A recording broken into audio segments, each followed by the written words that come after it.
I'm Matt Gelka in Washington, where the details of Phase 1 of a potentially historic peace deal between Israel and Hamas are starting to emerge.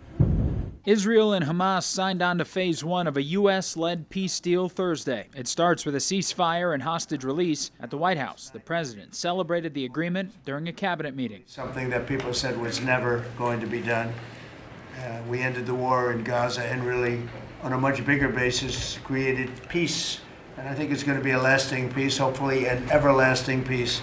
Peace in the Middle East. A full ceasefire in Gaza is set to go into effect within 24 hours of Israel formally ratifying it. That includes a partial withdrawal of Israeli forces and then a 72-hour countdown for Hamas to release hostages.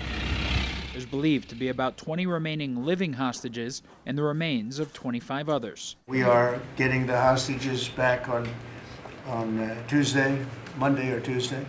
And that'll be a day of joy. I'm going to try and make a trip over. The deal represents a breakthrough in a 2-year war that started with the deadliest massacre of Jewish people since the Holocaust. Gaza's health ministry has said nearly 70,000 Palestinians have since died, with the country in a humanitarian crisis.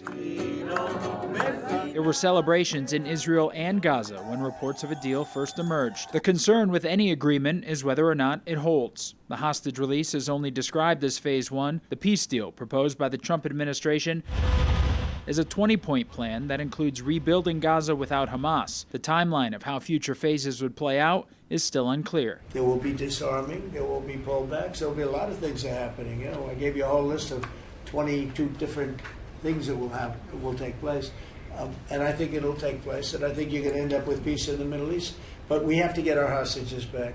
And we weren't going to do it at the end, we're going to do it at the beginning. President Trump says he's been asked to address the Knesset, Israel's parliament, and that speech could take place as early as this weekend. Reporting in Washington, I'm Matt Gelka.